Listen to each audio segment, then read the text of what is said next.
ሰላም ይህ ኢየሩሳሌም አካዳሚ ነው። በዛሬ ቪዲዮ ስለ ሜሞሪ ማኔጅመንት ነው የምንነጋገረው። ባለፈው ተከታታይ ቪዲዮዎች ስለ ኦፕሬቲንግ ሲስተም እና ከኦፕሬቲንግ ሲስተም ጋር የተገናኙ ኮንሰፕቶችን ነበረ ዲስከስ እናደርግ የነበረው። ይሄኛው ሜሞሪ ማኔጅመንት የምንለው ኮንሰፕትም ከሱ ጋር አብሮ የሚሄድ ነው። ምክንያቱም የኦፕሬቲንግ ሲስተማችን ዋና ፋንክሽናሊቲ ወይም ጥቅሙ ከምንላቸው ውስጥ አንዱ ሜሞሪያችንን በትክክል ማኔጅ ማድረግ መቻሉ ነው። ስለዚህ በዛሬ ቪዲዮ ስለ ሜሞሪ ማኔጅመንት ኮንሰፕት ነው ማለት ነው የምናወራው። ሜሞሪ የምንለው ምንድነው? የተለያዩ ኮሌክሽን ኦፍ ዳታዎችን ወይም ኢንስትራክሽኖችን በሆነ ካይንድ ኦፍ ፎርማት ስቶር ማድረግ ስንችል ነው። እሱን ስቶሬጅ ስፔስ ሜሞሪ ብለን እንጠራዋለን ማለት ነው። ስለዚህ ያ ማለት ወደ ኤክስኪዩሽን ወይም ወደ ሲፒዩ አንድን ፕሮሰስ ወይም አንድን ፕሮግራም ማስገባት ስንፈልግ የመጀመሪያው ነገራችን የሚሆነው ሜሞሪያችን ውስጥ ያንን ፕሮግራም ብሮት ማድረግ ነው ማለት ነው። የተለያዩ ፕሮግራሞችና ኢንስትራክሽኖች ስቶር ይደረጋሉ ሜሞሪ ላይ ካልን እሱን ስቶር ስናደርግ ደግሞ የተለያዩ የራሳቸው የሆነ አድሬሶችን ይወስዳሉ ማለት ነው። ስቶር ለማድረግም አክሰስ ለማድረግም የሚያገለግሉን የተለያዩ አድሬሶች አሉ ማለት ነው። እሱን ስናይ ነው ወደ ሃርድዌር አድሬስ ፕሮቴክሽን ወደ የምንለው ኮንሰፕት የምንገባው። እዚህ ላይ የምናገኘው የመጀመሪያው ምንድነው? ሜሞሪ ማኔጅመንት ዩኒት ብለን የምንጠራው ወይም ኤምኤምዩ ብለን የምንጠራውን አንድ ዩኒት ነው።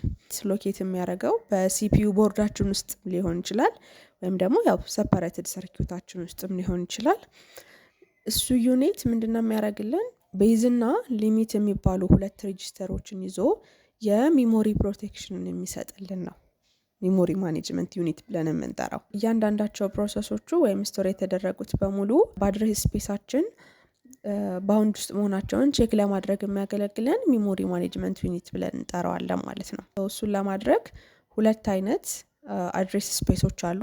የመጀመሪያው ሎጂካል አድሬስ ስፔስ የምንለው ነው። ሲፒዩ የሚጠቀመው የአድሬስ ስፔስ አይነት ነው። አንድ ፊዚካል አድሬስ ስፔስ የምንለው ደግሞ ሜሞሪ ኮንትሮለሩ የሚጠቀመው የአድሬስ ስፔስ አይነት ነው። which is ፊዚካል አድሬስ ስንል ሪል የሆነ አድሬስ ነው ወይም ፕሮግራሙ ወይም ፕሮሰሱ ስቶር የተደረገበት ሜሞሪያችን ላይ ይሄ ሪል ዲቫይሱ ላይ ትክክለኛው ዲቫይስ ላይ የተቀመጠበት አድሬስ ነው ፊዚካል አድሬስ ብለን የምንጠራው።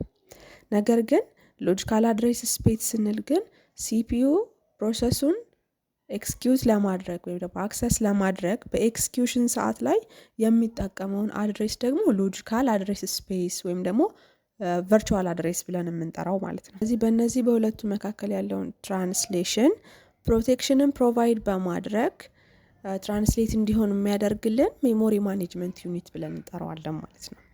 እሱን ለማድረግ ደግሞ ሁለት ሬጂስተሮችን ይጠቀማል። which is the first one is base register የምንለው and the second one is ሊሚት ሬጂስተር የምንለው ማለት ነው። እሱን እንዴት ነው የሚያደርገው የሚለውን ስናይ ምንድነው? እያንዳንዱ ፕሮሰስ ወይም ኤክስኪዩት ሊደረግ የሚችል ፕሮግራም ሁሌም ቢሆን በቤዝ እና በሊሚት ሬጂስተሩ መሃል መሆኑን ሲፒዩ ኤቭሪ ታይም ቼክ ያደርጋል ማለት ነው። እነዚህ ቤዝ ሬጂስተር እና ሊሚት ሬጂስተር ምንድናቸው የሚለውን ስናይ ቤዝ ሬጂስተር የምንለው ስታርቲንግ ፖይንት ኦፍ the process memory allocated ነው። ፕሮሰሱ የተሰጠው የሜሞሪ የመጀመሪያው ወይም ስታርቲንግ አድሬሱ የሜሞሪው ሴግመንት ስታርቲንግ አድሬስ እሱም ቤዝ ሬጂስተር ብለን እንጠራዋለን which is the smallest physical address ማለት ነው። ሊሚት ሬጂስተር ደግሞ የምንለው ምንድነው? የሜሞሪ ሴግመንቱን ሳይዝ ነው ማለት ነው። ሌትስ ሴይ ለምሳሌ ሜሞሪን ስንከፍል ለሁለት እንከፍላለን። የመጀመሪያው ፓርት ለኦፕሬቲንግ ሲስተም ነው የሚሰጠው። ሌሎቹ ደግሞ ከዚህ ወደ ታች ያሉትን ስፔስ ደግሞ ለዩዘር ፕሮግራም ነው የምንሰጠው። ይሄ ለዩዘር ፕሮግራሙ የተሰጠ ፓርት ነው ማለት ነው። ስለዚህ ሌትስ ሴይ ለምሳሌ ይሄን ፕሮሰስ ሜሞሪ ላይ አሎኬት ስናደርገው ሜሞሪ ፍሪ የነበረበት ሰዓት እዚህኛው አድሬስ ስፔስ ላይ ያለ ቢሆን እዚህ ድረስ ያለውን አሎኬሽን ይሄን ፕሮሰስ አስገባበት። ሌትስ ይሄን ፕሮሰስ 1 ነው ብንል ደግሞ እዚህ አድሬስ ስፔስ ድረስ ፕሮሰስ 2 አስገባ። ከዚህኛው አድሬስ ስፔስ ደግሞ እዚህኛው አድሬስ ስፔስ ድረስ ፕሮሰስ 3 አሎኬት ተደረገ which is 3 ፕሮሰሶችን ያዘ ብንል ምንድነው? ይሄኛው ፕሮሰስ 1 የገባበት ሰዓት ላይ የተሰጠው ያገኘው ስታርቲንግ አድሬስ ይሄንን ቤዝ ሬጂስተር ብለን እንጠራዋለን ማለት ነው።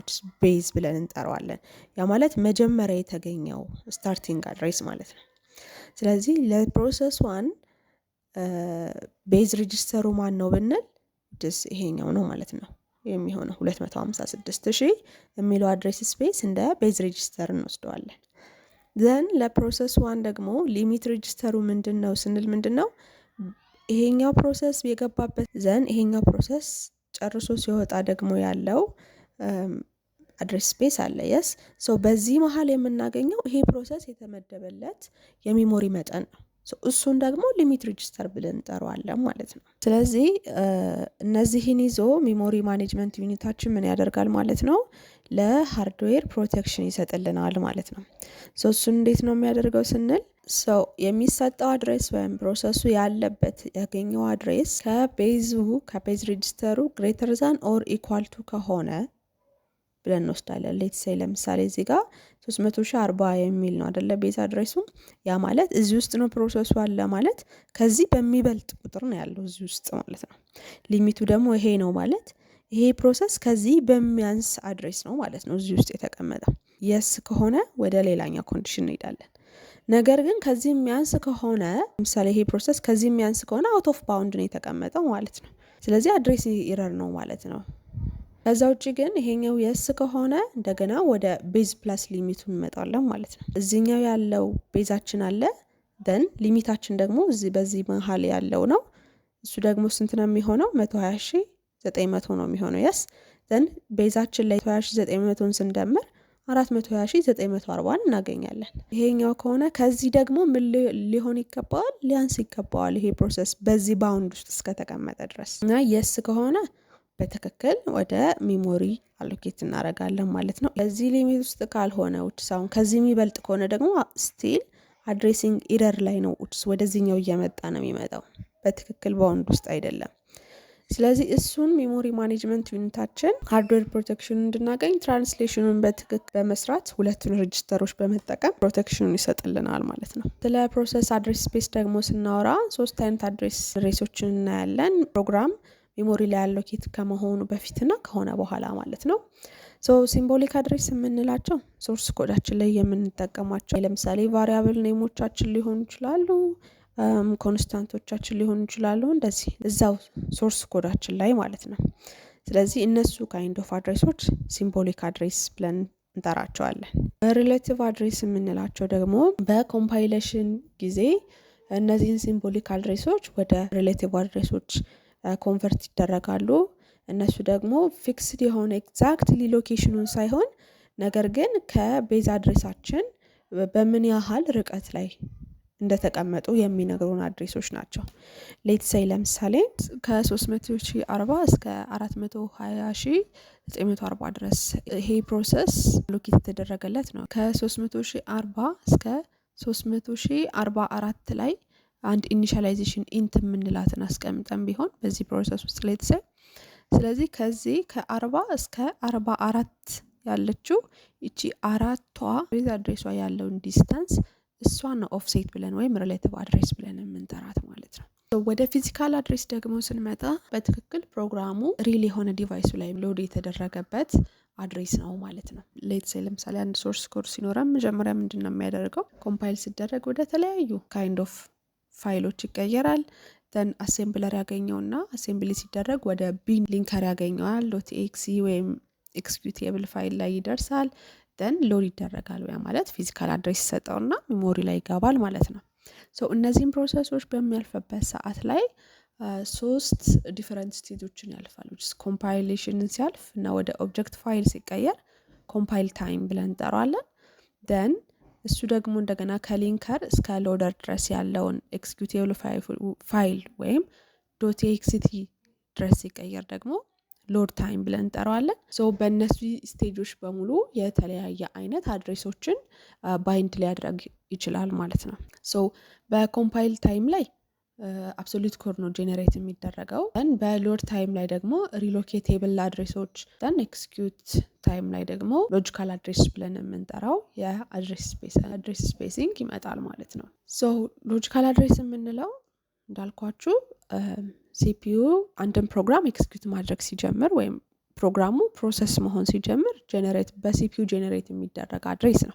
ይሄ ሎጂካል አድሬስ ኦልሶ ቨርቹዋል አድሬስ ብለን እንጠራዋለን። ዘን የሎጂካል አድሬሶችን ስብስብ ደግሞ ሎጂካል አድሬስ ስፔስ ብለን እንጠራዋለን። ፊዚካል አድሬስ ደግሞ የምንለው ምንድነው? በሚሞሪ ዩኒቱ ነው የሚታየው እና ትክክለኛ የሆነ ሪል አድሬስ ኮምፒውተራችሁ ላይ ትክክለኛ ሜሞሪያችሁ ላይ ሄዶ ፕሮግራማችሁ የተቀመጠበት አድሬስ ማለት ነው። የፊዚካል አድሬሶችን ስብስብ ደግሞ ፊዚካል አድሬስ ስፔስ ብለን እንጠራለን። ሶ ሎጂካል እና ፊዚካል አድሬሶች ቅድም እንዳልኳችሁ በሎድ ታይም እና በኮምፓይል ታይም ጊዜ ኤክስኪዩሽን እስከሌለ ድረስ ሎጂካል አድሬሶች ጄነሬት ስላልተደረገ አንድ አይነት ነው ባይንዲንግ ስኬማቸው፣ ምንም የሚለያያቸው ነገር የለም። ነገር ግን ኤክስኪዩሽን ታይም ላይ ሲደርስ ሎጂካል እና ፊዚካል አድሬሱ የተለያየ ይሆናል ማለት ነው። ሶ እንዴት ነው የሚለያየው እና እንዴት ነው ማፕ የሚደረገው የሚለውን ስናይ የምንመጣው አሁንም ምንድን ነው ብለናል? ትራንስሌሽኑን ወደሚሰጥልን ወደ ሚሞሪ ማኔጅመንት ዩኒታችን ነው። ፊዚካል አድሬሱ 14346 ቢሆን ያ ፕሮሰስ የገባበት ፊዚካል አድሬስ ዘን ወደ ኤክስኪዩሽን ስንወስደው እንዴት ነው ጄኔሬት የሚያደርገው ሎጂካሉን ስናይ ምንድን ነው የሚያደርገው? ሪሎኬሽን ሬጅስተራችን 14000ውን ወይም ወደ ይሄ ቤዝ ሬጅስተሩን ይቀንስና የቀረችውን 346 ሎጂካል አድሬስ ስፔስ አድርጎ ለሲፒዩ ትራንስሌት ያደርግለታል። ስለዚህ ከኤክስኪዩሽን ደግሞ ስንጀምር ሎጂካል አድሬስ 346 ነው ካለን ወደ ሎድ ከሆነ የምንገባውና ወደ ሚሞሪ ከሆነ የምንመጣው ዘን ሪሎኬሽን ሬጅስተሩ ምንድን ነው የሚያደርገው? እዚህ ላይ ቤዝ አድሬሱን ይጨምርበትና ትክክለኛ ፊዚካል አድሬሱን ይሰጠናል። ግን ከሎዲንግ ጀምረን ከሆነ ወደ ኤክስኪዩሽን የምንሄደው ግን ሌትሳይ ለምሳሌ ፊዚካል አድሬሳችሁ 14346 ነው ተብሎ አንድ ፕሮሰስ ሎድ ቢደረግ የዚህን አድሬስ ማይነስ ቤዝ አድሬስ ነው ማለት ነው የምናደርገው። ስለዚህ ይሄን ትራንስሌሽን ማን ይሰራልናል? ሚሞሪ ማኔጅመንት ይሆናል። በቀጣይ ቪዲዮ ስለ ፊክስድ እና ዳይናሚክ ሚሞሪ አሎኬሽን እንደዚሁም ደግሞ ስለ ኢንተርናል እና ኤክስተርናል ፍራግመንቴሽን እናወራለን። ይሄ ቪዲዮ ከጠቀማችሁ ላይክ፣ ሼር እና ሰብስክራይብ ማድረግ እንዳትረሱ። በቀጣይ ቪዲዮ እስከምንገናኝ ቴንክ ዩ ፎር ዋቺንግ ባይ።